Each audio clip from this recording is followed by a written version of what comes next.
Welcome into the Rockies Insider. I'm your Rockies Insider inside Coors Field right now, recapping a walk-off win, a 6-5 victory for the Colorado Rockies over the Chicago Cubs to snap a 4-game losing streak and to give Colorado 11 wins in the month of August. That's a big deal because that's the most in a calendar month this season, topping June's 10 wins, fourth walk-off of the season, third walk-off win this month alone.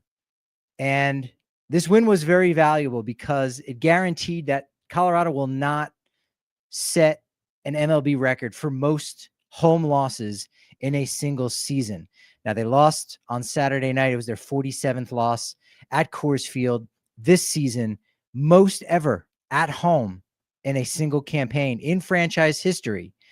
Already set that record for the team, but in MLB history, no club had ever lost 60 games at home. And with 13 remaining, well, 60 losses at home, unlikely, but possible. Now it is not possible. Now it can be possibly a tie at home. They just got to win one of their final 12 here in Denver, and they will avoid at least tying the 2019 Detroit Tigers, who lost 59 games in 2019. Chat is open for anyone joining me live here in Denver, but a really good game on Sunday all around, where you had every facet of the game coming through for the Rockies. The one area, of course, that you may have some gripe would have been Luis Peralta, who struggled in the 8th inning. We talked about him pregame, talked about him directly with manager Warren Schaefer, how he's been a little bit better, back on track, and he got into trouble right away, walking the leadoff hitter, Michael Busch, and from there, it only got worse. You really lacked some confidence in him in that moment. Schaefer stuck with him. Tucker singled, put runners on first and second, got a fly out from Seiya Suzuki, which moved Busch up, and that brought Ian Happ to the plate. And he launched a 3-run home run to left center field, 429 feet for the game-tying 3-run home run. And you would have thought this game was being played on the north side of Chicago because Coors Field erupted like Wrigley Field West.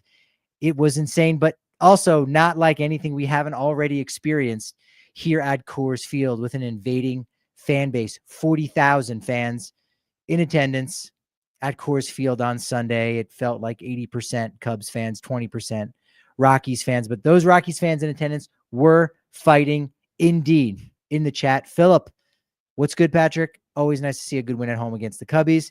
Absolutely. One of the bigger matchups that the Rockies have to contend with any season. And that mostly has to do with the fact that Cubs fans travel well. And a lot of them do live in and around the Denver area. They've traveled and migrated to Colorado, where sure, they get that snow, but you don't get the humidity. It's not as cold in the winter. Nothing beats Colorado weather. Not at all. Felix signing in. Appreciate you. Sean, looking good, Patrick. Nice win for the good guys. That's right. I didn't hear Cher being played in the clubhouse, but the music was very loud. There was a very funny moment where, we had a lot of guys to talk to post-game in this contest. Tanner Gordon, which I will get to in just a moment. He's been outstanding. Has he already locked up a spot in the 2026 starting rotation? Seems like it's probable. We'll get to it in just a moment. Spoke with Braxton Fulford, who had a triple that nearly was an inside the Parker. He came around third base hot. One of the fastest catchers in the game. Came around third base hot, waiting for that signal from third base coach Andy Gonzalez. He eventually did get it, but that was on the table. Double in his first at-bat, so he was arguably more than halfway to the cycle, getting those 5 of the 10 bases. The triple is the hardest one. No Rockies catcher had ever hit for the cycle. Still the case. And Mickey Moniak, the guy who had the walk-off triple, he came in the game late as a defensive replacement in the top of the 9th for Tyler Freeman, who manager Warren Schaefer, talking with him pre-game, got an article coming out on Just Baseball. You'll be able to see that on Monday. Rockies Notebook, talking about the improvement of the Rockies defense. And sure, the loss of Ryan McMahon is going to hurt that infield defense, but Kyle Karros has really picked up where McMahon has left off. Tovar playing much better than when he was injured the first part of the season. Ryan Ritter, very capable second base. Arcia doing a nice job at second base when he's in there. Friday, he had 3 outstanding plays that were great. Warming Bernabel, First time really playing first base as a professional. He's been fantastic at first. And then Brenton Doyle, who it really looked like, I think even midway through June, it looked pretty obvious that Brenton Doyle was not going to be the National League Gold Glove Award winner in center field because he had taken that much of a step back, and some of the defensive metrics supported that. But even just watching him on a day in, day out basis, it really did just look like he had lost a step. And with the things going on off the field, obviously that's going to, make an impact, but he's rebounded in a major way. He has rebounded, and the numbers suggest that he has been better.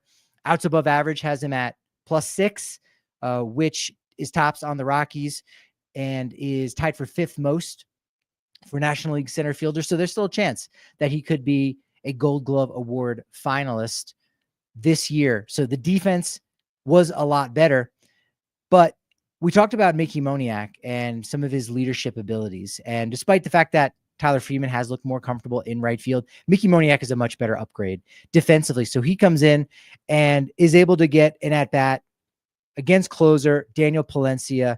You had Ryan Ritter starting things off with a single. He had a good day at the plate, reached base 3 out of 4 times. Also had himself a double, was hit by a pitch. Got a question in the chat that I will address in a moment.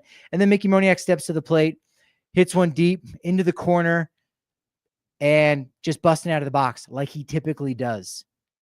It was impressive to see Kyle Tucker do that also early on in this game. It might have been in the first inning. For a guy that hasn't played a ton of games at Coors Field, he knows as soon as you hit that ball, even if it's going to the Bridich barrier, you have to be busting out of the box to get that double. And you might even have to leg it out because the ballpark can play small in that way when you hit the ball a long way. So Mickey Moniak with the walk-off triple. People weren't believing it in the press box. They announced it. The official score said it was a triple. Scoreboard had double because I think they were doubting that Moniak got to third base before the run scored. So once the run scored, the play is dead. If Mickey Moniak is one step away from third base, like he hasn't touched third base yet, and the run scores, that's a double. It doesn't matter that, yes, he was getting to third base. The game is over. It is dead when that run scores. Yet Moniak was already at third base when Freeman touched, or rather when Ryan Ritter scored that winning run. And I thought it's got to be pretty rare to have a walk-off triple. It's the 4th walk-off triple in Rockies history. Brendan Barnes did it. I want to say June 14th. It was in June of 2014 against the Dodgers. I remember being at a bar randomly and watching this game and thinking, what a way to end a game. It might have even been a bases loaded walk-off triple. 4th time in franchise history. The last time it happened in MLB was earlier this year in May. Jesus Sanchez of the Marlins did it against Cubs closer Daniel Palencia. So it's happened twice to this guy this season. Not that rare. I thought it would be, but if you think about the winning run being on first base, a lot of times that runner on first base, might stay somewhat close to the bag on a fly ball. They're an important run, no doubt about it, but they're not able to get as much of a lead on a fly ball. So that runner that's coming out of the batter's box is almost catching up to that runner. And so, yeah, it's rare, but not as rare as I thought. I honestly thought we were looking at 10 times in baseball history. It's probably a lot closer to maybe 100 or 200. Philip, I didn't get a chance to talk with Ryan Ritter. I saw him sitting over at his locker while we were waiting for Mickey Moniak. I did want to ask him about that foul ball / strike on a bunt offering / hit by pitch that the umpire initially called it a foul ball. It was like a delayed foul ball. So the ball was dead. Schaefer said, hey, let's take a look at this one.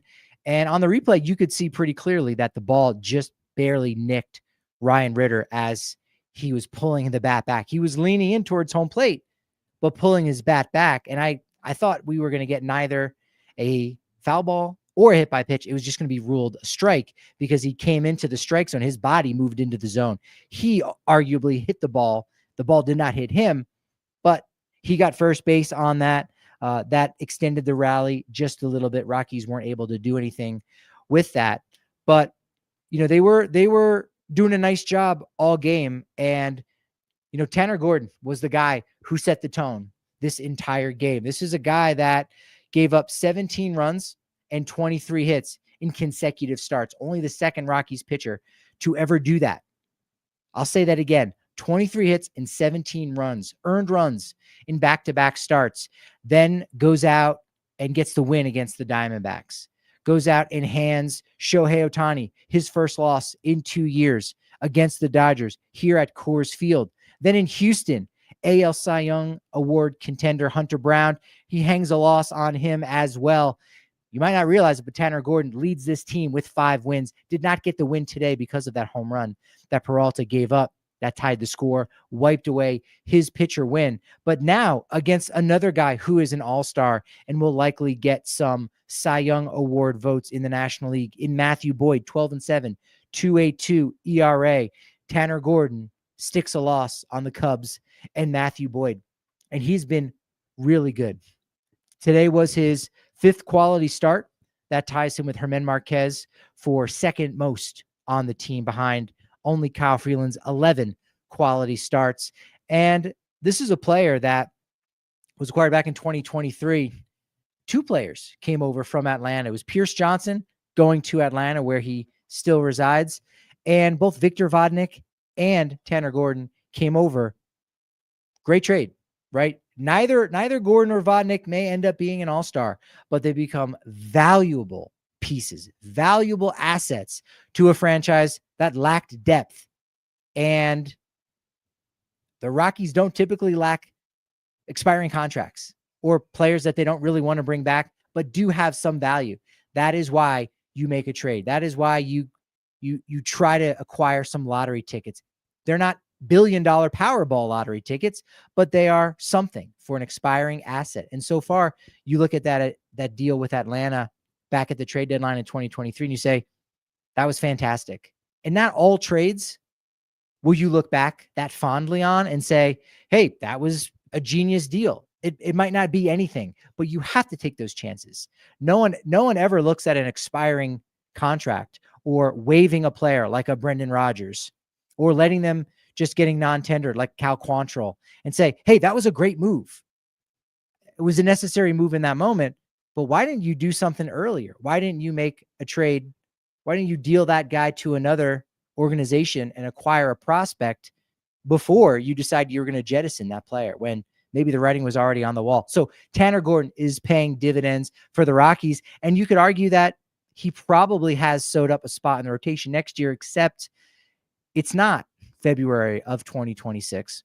And Tanner Gordon does not have the same cachet as Kyle Freeland, who we know is going to make $16 million next year. He's a lock, and he's earned his spot, obviously, next year in the rotation. Chase Dollander, who is a top prospect, where if he does everything he needs to do this offseason and continues to pitch well over the final month of 2025, he is going to be guaranteed a spot in the rotation. I've already said Antonio Senzatella is probably a strong bet to win a spot in the rotation, or at least be given a spot. The tiebreaker is going to go to him because he's on guaranteed money. So a young pitcher is going to have to outpitch him, which is not impossible, but I can very well see Senzatella starting the year in the rotation. Ryan Feltner, you have to hope, is healthy. He's still not back. It was very strange that online it was reported on the Rockies site, or MLB.com, MILB.com, that Feltner had been activated off the minor league injured list. Not actually the case. So Ryan Feltner is a question mark for next year. Bradley Blaylock is down in AAA. We still don't know. Carson Palmquist now has been relegated to the bullpen, and it is a full-time reliever. So there really aren't a ton of starting pitching options, and you could argue that Tanner Gordon has the 3rd best shot at earning a spot in next year's rotation, maybe 4th if you really feel strongly that Senzatella could bounce back and be at least a league average pitcher. I think he could be a league average pitcher again in 2025 if he makes adjustments. But Gomber is gone. He was going to be regardless, because this was his final year of club control before hitting free agency. Doesn't seem like he is latched on with the team, so he will not be a part of the postseason. In order to be a part of a postseason roster, a player needs to be within an organization by the end of August, by the end of August 31st. That's why you're seeing some veterans signing deals with other teams, because you get on a roster by the end of today, you are eligible to be on a postseason roster. If you're a minor league prospect, you're already in the organization, so you're good. You don't have to literally be on a 40-man roster. You just need to be within the organization. So Gomber not latched on with anyone. Marquez, free agent after this year. So some of you thinking, hey, every year I can always pencil Germán Marquez in. And that's not true. He is a free agent after this season, and it remains to be seen if he is going to want to stick around in Colorado. Maybe a change in organization is something that could benefit him. Certainly, it's going to be a lot more comfortable trying to rebound after this somewhat disappointing season. It's his first full year back after Tommy John surgery.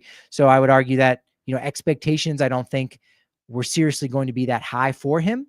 And by the time September ends, he might have his ERA in the low fives, maybe even high fours, whatever it may be.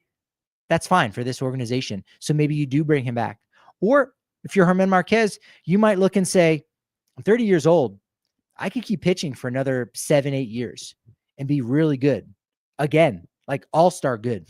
And there could be teams out there where if he does go into free agency, as much as the Rockies might be able and as much as they might be willing to pay $2-3 million more for a 1-year deal for Germán Marquez, because they are in much more dire need of starting pitching, Germán Marquez in the long run might make a lot more money back if he signs with another organization, works on a couple things that team and their analytics department might uncover and say, make these changes. And then all of a sudden, Marquez, all-star in 2026 with another club, and then goes back into free agency after 2026, and then signs a 3-4 year deal similar to what John Gray got.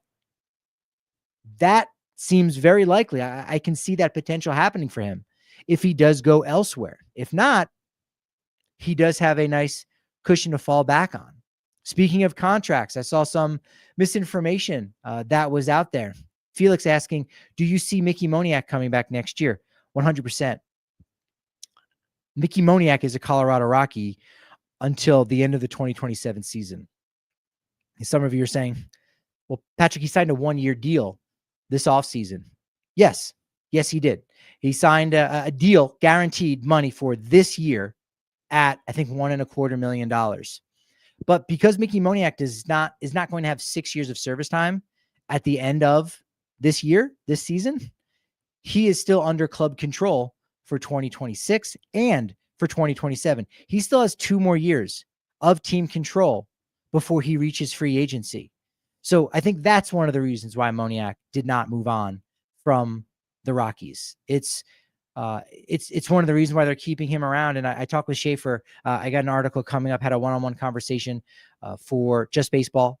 It's the Chatterbox series that I do over on Just Baseball, talking with a player, getting inside of their head, talking about some fun stuff. Because think about this, with Mickey Moniak, he's almost through his first full year with the Rockies. And hey, I've had a season, so we'll say it's a year, even though it's really only a season, 6 months with this team. So I know all the ins and outs, except Mickey Moniak has not done spring training with the Rockies. Let me say that again. He is not suited up or practiced at Salt River Fields for this organization. One bit. He was signed after he was let go by the Angels, and he immediately reported to Tampa for the start of the season. So he has yet to do the spring training thing at Salt River Fields. Now, the place that he's had previously was in the Scottsdale area when he was with the Angels, and they trained in Tempe. So look, he knows the area. That's not a concern at all. But Mickey Moniak is under team control for the next 2 years. So there is really no question of, coming back or bringing him back. The question is, do they trade him in the offseason? But that's a different conversation. He's coming back. He's under club control. That's what's so important about understanding the ins and outs. Somebody just left this comment over on the Rockies Insider channel, which you can do now. If you're watching on YouTube or listening to this on a podcast, you can leave a comment under any video and I will see it. Even if it's months old, I will see it. And someone, commented appreciating the breakdown of the Rule 5 draft and protecting players and club control and all that stuff, because so much of that goes into the decisions that are made and who gets certain preference over other players. And the more you can understand that, the better you can sort of predict or read the tea leaves in terms of what this team is going to do next, or what could they do. So when you're playing, Barstool general manager and say, hey, trade this guy, bring this guy back. If you don't understand how contracts work, well, you can listen to the Rockies Insider. I'll help you out. But if you don't understand that, it's going to be hard to try to figure out, why did this team do that? What should they do?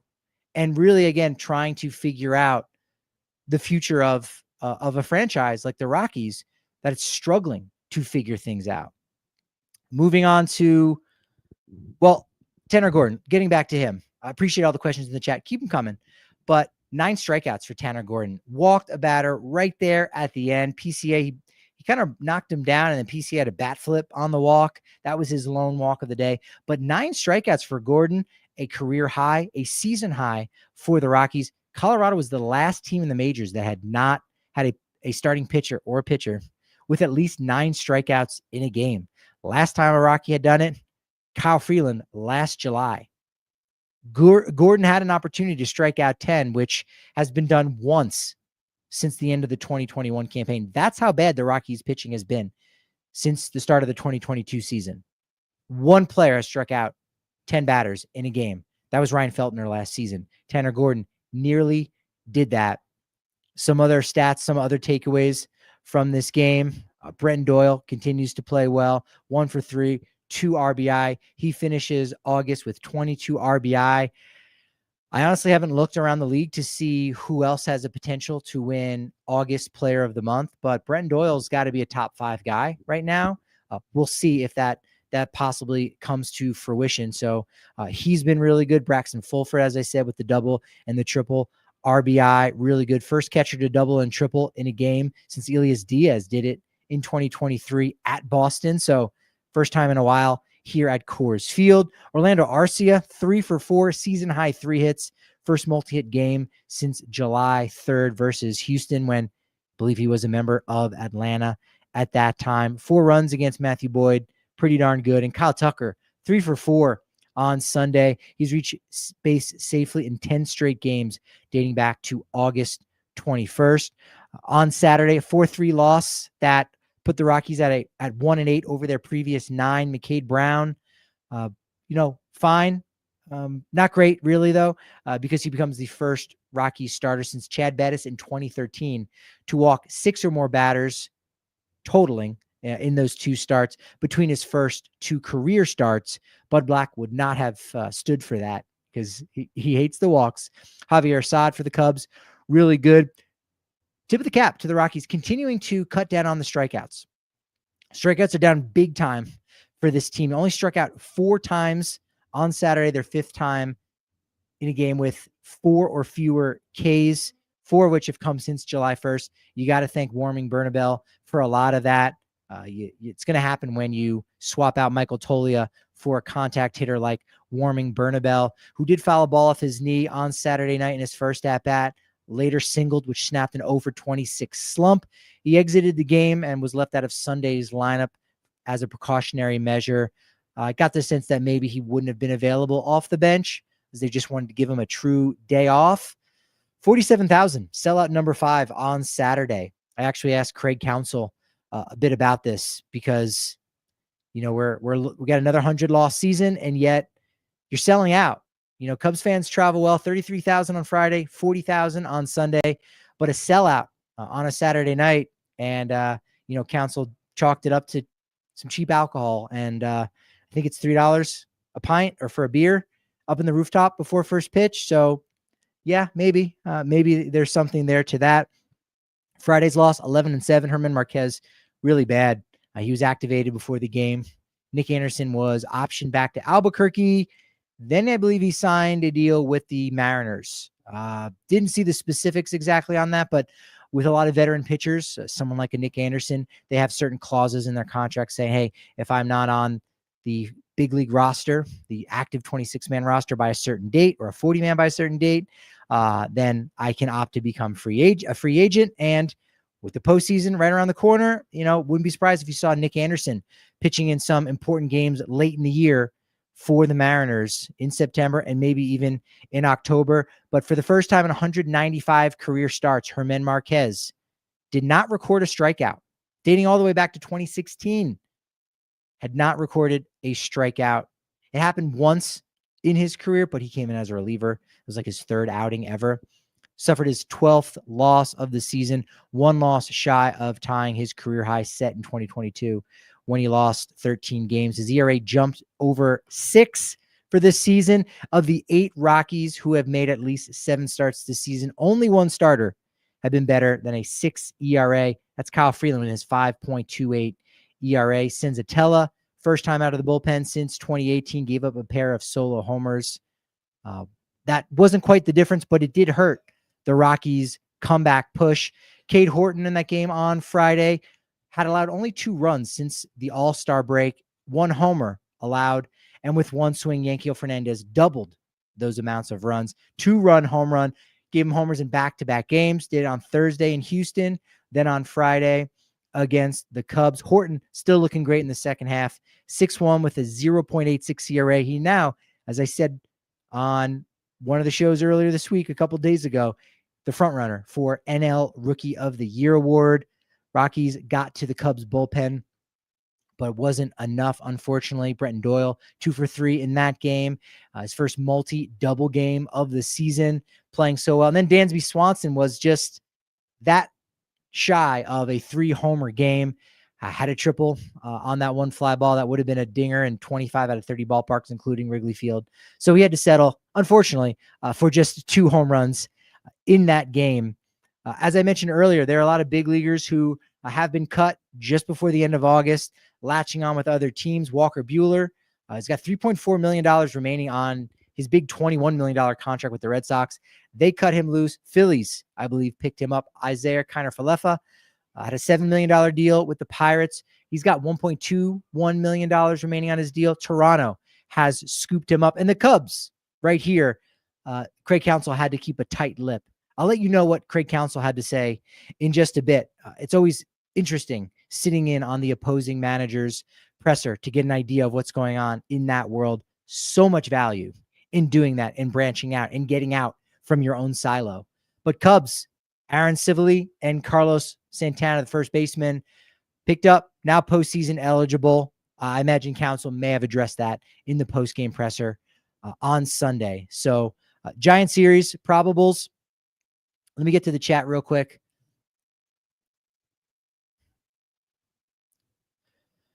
What's the future for Tyler Freeman? How long do the Rockies have him under control? A long time. I believe he entered this year with only a year of club control.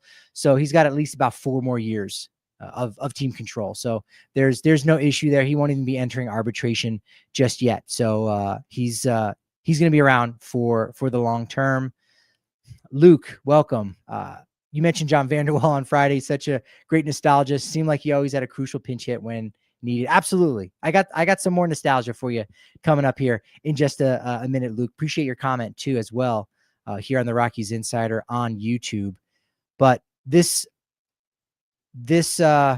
series coming up with the Giants, we do have roster expansion. It's not like what it used to be. Back in the day, the entire 40-man roster could be in the dugout. Literally, you could have 40 guys in there, including guys maybe also on the injured list, or rather on the 60-day IL. So you could have 45 guys in the dugout, 40 of which would be active to play that day.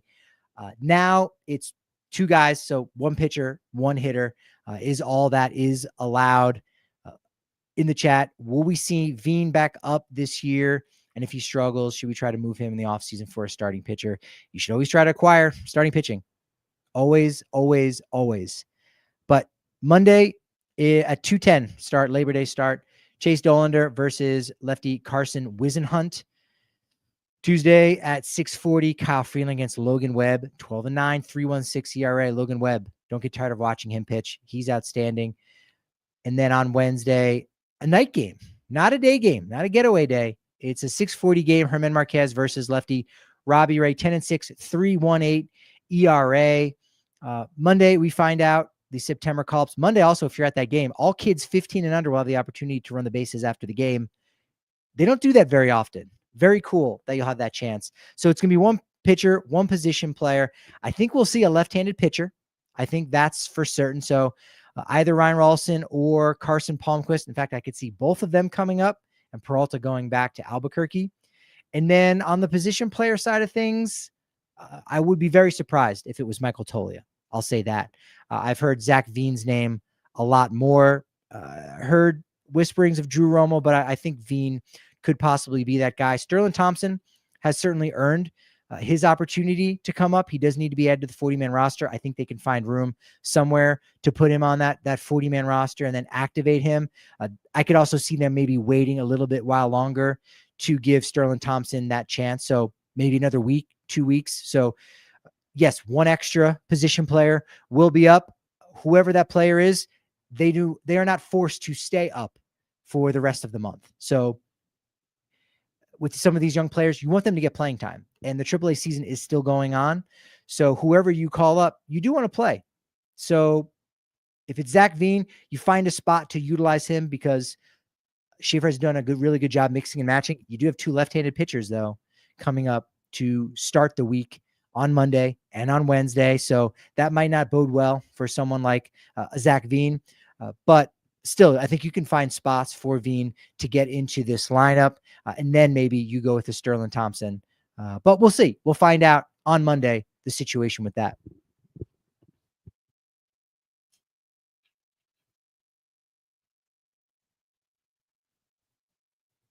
Keep the questions coming in the chat. April schedule. Can't remember off the top of my head who they play in April.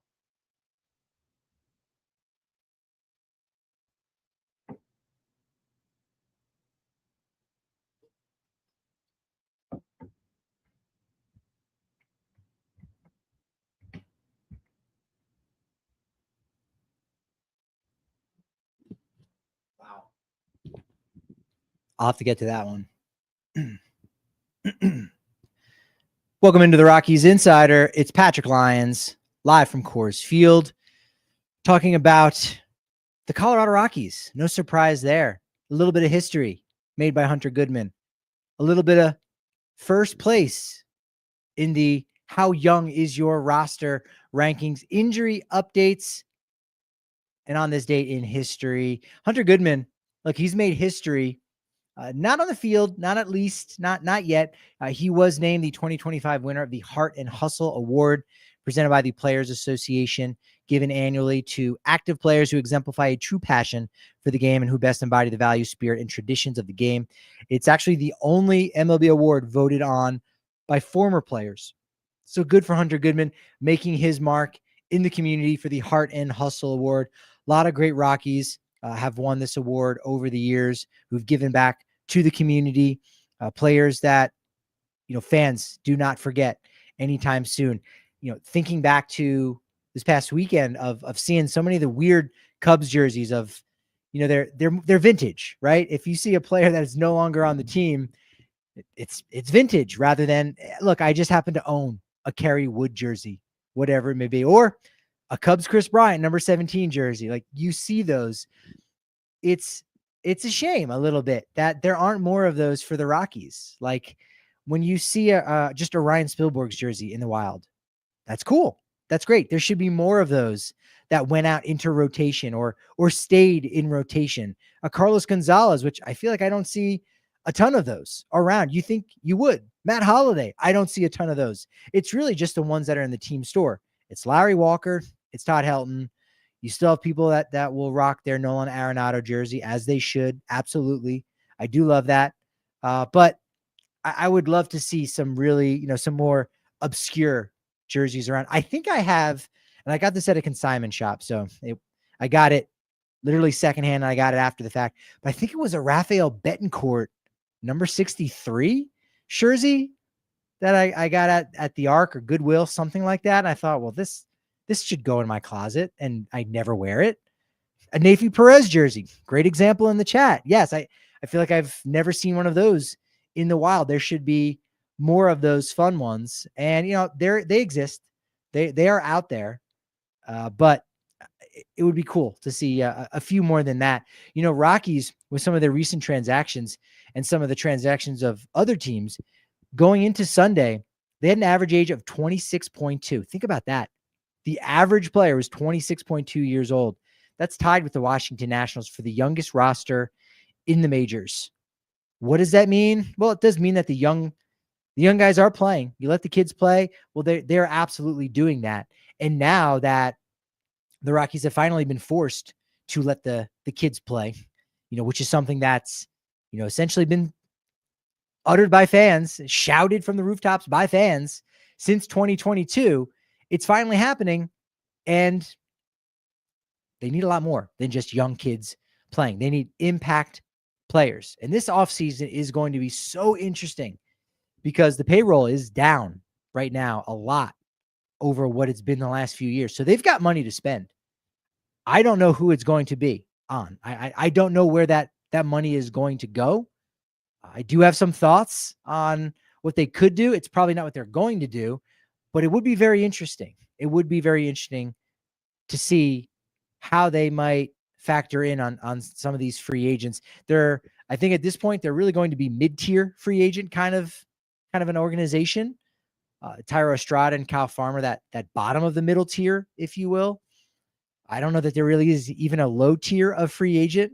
That's just a guy that maybe is a non-roster invite, or a 1-year deal for a really low amount, or really a waiver transaction like Jimmy Herget, who wasn't exactly a free agent but was waived, and hey, we added a quality relief pitcher, didn't cost us a ton. That's that low end, right? So the Rockies probably need to operate in the middle tier just a little bit. But if you're a free agent out there, do you want to come try to be a part of this and turn things around? Yeah, I think there are guys that are up for that challenge. You just got to really make sure if they are here for that reason, if they are not here just for a paycheck. Everyone's there for a paycheck, but they also need to be there for something else. And, the Rockies have struggled to find some of those guys, or struggled to really sign those kind of deals with players. And it'll be interesting to see what they do in the bullpen, because we still haven't had any health updates on Seth Halverson and Zach Agnos. It's going to be touch and go. I've said before, I don't think Halverson is going to pitch again this year, despite the fact that they, have said maybe it could happen. I don't think it makes sense to even try to get him back, right? Like almost force the issue of, we don't even want you to throw a ball until like a week out for the end of the season. Just take this off season to rest. We do know that Dugan Darnell, saw him limping around the clubhouse. Sad. He's, of course, on the 60-day IL, but he's scheduled for hip surgery towards the end of September. And this hip surgery was something that he was possibly going to need regardless. But when he got hit by that line drive by Alex Call during Dodgers-Rockies game on August 21st, that really just exacerbated the situation. So best case scenario, Darnell could be back by midseason of next year. So we'll see. He'll start the next season on the 60-day injured list. It does mean that, so how in the offseason, how it works is every player is on the 40-man roster. There is no 60-day IL in the offseason. So he'll just have to be he'll get activated from the 60-day IL, despite the fact he'll have, a nasty scarring and a lot of healing left to do. He's getting married this offseason as well in October. So he'll be walking down the aisle with a cane. That's the life of a ball player. It is. That's the life of a professional athlete. I think we often take for granted how each of us civilians can manage our bodies as best or as much as we would like. We can tend to issues when we need to and when we want to, or even when we don't want to. But this is the only body we ever get, just one.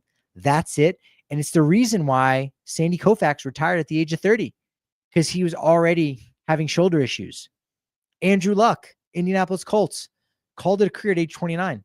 Buster Posey, age 34, a catcher, a little bit different. That's ancient in catcher years. But dude posted a 3.6 B-WAR season, got some MVP votes, won the Silver Slugger Award that year, helped the Giants win 107 games and win the NL West over the Dodgers. Most wins in Giants franchise history. That's 150 years of Giants baseball. Buster Posey called it a career. You could argue Ian Desmond That was part of his decision from walking away from $25 million. Only part of it. He wanted to be with his family, but he gave back a lot of money to the Rockies because baseball is a grind. It's absolutely a grind. So, we hope for a speedy recovery for all those guys. Over in the chat, I like this question. I can talk about a schedule for a long time, and since we've only just received the 2026 schedule, yeah, it can be cut up and divided many different ways. Back when I would do when I had a podcast with Drew Goodman, the voice, the TV voice of the Colorado Rockies, we sort of did a draft choice, a road trip draft choice for that season, saying like, what are the best road trips? Like the Rockies still have a great one coming up with, in fact, their final two are pretty great. Dodgers and Padres. Now, you want to go to LA and San Diego. You want to go to Southern California in April and May when you're, trying to escape still some of the cold in Colorado. But those are two fantastic weather cities to go and travel to. And then their final week this season, it's going to be Mariners and then Giants. It could be a little bit colder there, but that's a great trip to do. So the 2026 schedule, Felix asks about, and it's pretty tough early on. So they open in Miami, where they typically never play very well, at least at the start of a season. They did sweep the Marlins to start June, right at the beginning of Warren Schaefer's tenure. So maybe things will change, but you open up in Miami for a Marlins team that has been playing a lot better in the second half. Not as much recently, but overall, they've improved. Toronto, who, if they win the AL East, you got to look at them as another postseason contender going into 2026. Phillies, Astros, Padres, Astros on the road, Dodgers, Padres, Mets, Reds. There's a chance that other than the Marlins, the first, 6 teams that they play in April could all be postseason clubs. Holy smokes. Wow. Yeah, that's a rough schedule, and then to start May, it's Atlanta, who is going to be there. They've got the players. Mets again, Phillies. You get a break with the Pirates. Bottom line is, when you are the worst team in baseball, every team is better than you, and every team is going to look a lot and feel a lot better than you. That's something that the Rockies need to fix. That's something they need to address drastically this offseason. And they need to figure out if GM Bill Schmidt is the man for the job. What is the job? That's really the bigger question. It's owner Dick Monfort. Is the job to keep the team financially soluble? And hey, here's how much money I'm going to give you. Don't worry about the win-loss record. Just stay between the lines. We don't want any embarrassments. We don't want anything crazy going on. We'll figure it out. We'll try to do it. Cross our fingers. Hopefully everyone stays healthy. Hopefully everyone has a career year. That could be the job. That could be the assignment. And maybe, just maybe, Bill Schmidt sticks around because they look at the few changes that they made throughout this season and said, hey, we were better with Warren Schaefer than we were with Bud Black. A lot better with Warren Schaefer than Bud Black. Maybe we don't need to do much more. It would not shock me if that was the case for this team. It would not. Or they go a different direction and they bring in a new GM, someone from outside the organization, you would have to hope, and they decide to shake things up just a little bit. That will be interesting to see. Luke saying, what position would you like to see us land in free agency? I mean, other than Ezekiel Tovar at shortstop, I don't think there is any player at any position that is locked up. I don't. Kyle Karras at third base, he's still got a way to go, right? And again, are we talking signing a player to a 5-year deal? Probably not. But a 2-3-year deal? Okay. There's nothing wrong with that. That doesn't necessarily block Kyle Karras at third base, especially if you sign a certain, not that I have one in mind, but a certain type of third baseman that can also play some second base. Isaac Paredes, for example, maybe he is one of those guys, right?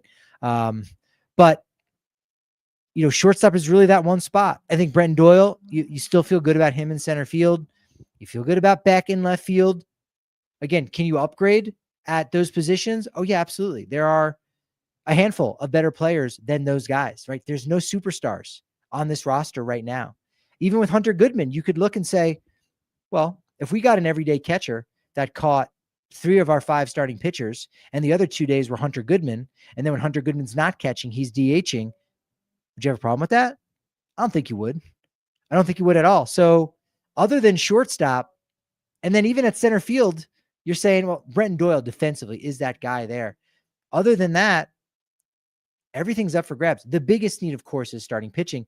And that's been the one area they've struggled to figure out. And really what they need to do is, besides develop an analytics team, they need to invest a little bit in some free agent starting pitchers. I mean, if you want to look at where their ERA is, and it's, it very well, starting pitching ERA could be the worst starting pitcher's ERA in the history of baseball. You have to say that that's embarrassing. The starting pitching has been embarrassing for the last 3 years. So if you need to overpay for something that's not embarrassing, then do it.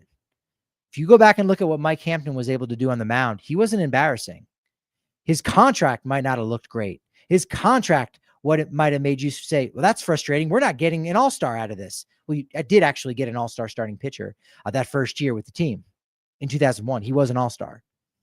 But Darryl Kyle, you can go back and look and say, he was fine, right? The ERA was inflated, but because of ballpark factors, yeah, your ERA is going to be that much more here at Coors Field. So if you need to pay a pitcher $20 million to have a 4.5 ERA, then maybe you don't lose 100 games. And maybe some of these young players can learn how to win more than they currently are learning. So starting pitching just has to get addressed. This is much more of a conversation for another time. Philip saying, Pete Alonso, DH first base. How many home runs would he hit here? I mean, every day would be the home run derby in 2021. That would be fun. Is Warming Bernabel the first baseman of the future? No, I don't think we know that. I'm not saying he isn't going to be. I'm just saying he's not definitively yes. Tovar is the only player right now I think we can look at and say is definitively the player at that position of the future. That's it. And even still, is he heading towards a Hall of Fame career? Is he going to be a multi-time All-Star? Right now, I would say, okay, maybe 2 or 3. He could outkick that coverage, no doubt about it. But Rockies can upgrade just about everywhere. They're that far down. It really nothing should be out of the question. Casey Mize will be a free agent. Sure, he could be one of those guys that can, carry some weight and tack on some innings. That's another piece too. When you sign a guy to a long-term deal or just give him, substantial amounts of money, there's going to be times where he's going to have to eat up innings and he doesn't have the stuff. Like, look, we need you to go at least 5 tonight. I don't care if you give up 7 in the first inning. You're going 5 innings tonight. You're not going to do that quite as much with a young player because there's that confidence factor. But when you're compensating a player with big money, you got to go out there and eat that. And that's that. All right. On this day in Colorado Rockies history, 2 debuts on September 2nd. Dexter Fowler in 2008 and Raimel Tapia in 2016. Remember Raimel Tapia? Not to mention 2 other debuts. Elvis Pena, infielder, 10 games in 2000. And I also had in my notes Shane Lindsay from 2011 debuted. And it was in my notes. I got a gigantic spreadsheet. Patty Stats loves the spreadsheets. And I go, wait a minute. I don't recognize that name, Shane Lindsay. Popped it up on Baseball Reference. Never played for the Colorado Rockies. So just like you, I thought, who is Shane Lindsay? What does he have to do with the Rockies? He does have something to do with the Rockies. He was signed out of Australia by the Rockies as an international free agent at the age of 18 in 2003, made his pro debut with Casper in Wyoming in 2004. They were still the Casper Rockies back then. They wouldn't be the Casper Ghosts until 2008.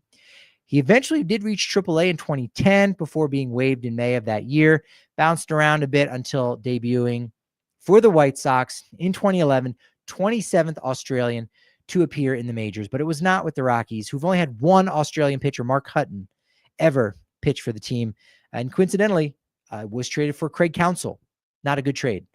Rockies did not win that deal. He threw, 8 games, and then he was gone by the end of the year. So bad rental. But I also found it interesting that Shane Lindsay, from Australia, debuted in 2011.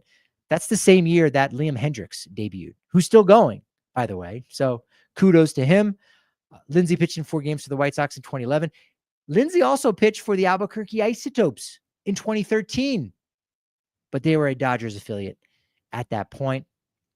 Back in September 2nd, 1992, Colorado businessmen Jerry McMorris, Orrin Benton, and Charles Monfort acquire the owning interest of the Denver Baseball Club, the Colorado Rockies. Notice I didn't say Dick Monfort. Dick Monfort was not an original part of the Colorado Rockies. It was his younger brother, Charlie Monfort, that was the guy that stepped up to bring in a lot of extra money. I'm not sure how much you might know about the history of the Rockies, but Mickey Moniak, I have that name right? Because it sounds a lot like Mickey Moniak. But Mickey Moniak was a guy who ended up getting arrested, served some jail time for doing some not so nice things with his money. And all of a sudden, the Denver Baseball Club, they had to figure out a way to make up that difference. Charlie Monfort was the one who stepped up to bring in those extra funds. And look, you go back and watch highlights from the 2007 Rocktober run, and the first person at the mic when the Rockies defeated the Arizona Diamondbacks in Game 4 of the 2007 NLCS right here behind me at Coors Field, the first person at the mic was not Dick Monfort. It was Charlie Monfort. September 2nd, 2010. I didn't do a good job in my notes. I'm not going to read all of this, but wild game. Phillies beat the Rockies 12-11, and it was to make up for a game in May. Both teams had to come to Denver just for that game. Rockies got 20 hits, homer by Cargo, who hits an extra base hit for the 10th consecutive game. Jolie Chassin was great when he was a starting pitcher back then. 5 1/3 innings pitch, but the bullpen just couldn't do it at all. They lose that game. Giants fodder. I got some Giants stuff to talk about, as obviously they are in town. Randy Rodriguez not going to be closing out games in the 9th during this series. Won't be a factor in the series at all. He is on the IL and has been recommended for Tommy John surgery. This was a breakout year for him in his age 25 season after debuting last year. Was an all-star for the National League this year. He assumed closer duties once Camilo Doval was dealt to the Yankees. So we'll see Ryan Walker with that crossfire, crossfire delivery that he has, similar to Adam Ottavino. He'll finish that role. Jose Buda, who came over in the Mets Tyler Rogers deal, that was a really shrewd pickup for the Giants. We'll see those guys. If you're heading to the ballpark on Tuesday or Wednesday, I hope you don't have a dog allergy. It's Bark at the Park night. 2 nights. I don't know that they've done it 2 nights before, or at least not recently. 2 nights. It's their Bark at the Park. There's a pregame parade around the warning track. $3 donation to Safe Harbor Lab Rescue per dog. 2 days. Big deal. Big deal. If you are up for that, for sure. Wild the Innocent. Far More Drugs. Was that the company Mickey Moniak was a part of? Yeah, not a good way to start things off, but Charlie Monfort did step up to make that happen. I was talking before, so you guys asked free agents. Kyle Schwarber is a free agent after this year, and are the Rockies going to go after him? No, they're not. But I can't stop thinking about his 4-homer game from Thursday. He had a chance at number 5 against a position player, and didn't happen. 3rd player this season with a 4-homer game, Eugenio Suarez and Nick Kurtz, who also almost had a 5-homer game, hit off the top of the wall. Is interesting. Sarah Langs put this out there from, I believe it was 2004 to 2024. Over 21 seasons, only 3 players had ever hit 4 in a game. This year, we get 3 alone. And I can't help but think, what if Schwarber and Rockies? I can't help but think, what if? Because there was a contingency of folks with the Rockies organization who wanted Kyle Schwarber after the 2021 season and not Chris Bryant. They wanted Schwarber because, sure, you can look at Bryant and say he's got more flexibility. He might be more nimble. He's got more of a baseball body stature, if you will. But if you knew anything about that Cubs clubhouse, if you knew anything about who the winners were with that team, who made that clubhouse go and drive, it was Kyle Schwarber. He was one of those big guys. And Schwarber was more of the leader and the postseason dude than Chris Bryant. Chris Bryant got $182 million for 7 years. And the Phillies, that offseason, they paid $180 million to have both Nick Castellanos and Kyle Schwarber for 4 years together. Schwarber got 4 years, $79 million. Bargain at $20 million a year. Now, he's going to be entering his age 33 season for 2026, and he should be able to get close to about that $80 million figure, even as a DH, as a leader, as a player who has been aging well. The Phillies have really had a little bit of magic. I know the Yankees, you put on that pinstripe, you're going to have some magic. You're going to turn back the clock. You're going to play really great. But the Phillies have had that too. Zach Wheeler, first him, and now Kyle Schwarber. These players that are in their, sort of mid-30s, playing the best baseball of their life. I think the Phillies are going to have to pay up with a couple of their guys entering free agency to extend that just a little bit. Baseball is the best. Appreciate you guys. At Patrick D. Lyons, at Patrick D. Lyons, MLB. The Rockies Insider over on YouTube. Appreciate everybody in the chats. Love you guys. Love all the support. Love all the momentum. But unfortunately, that momentum can only be as good as my next show. So, of course, I'll talk to you tomorrow.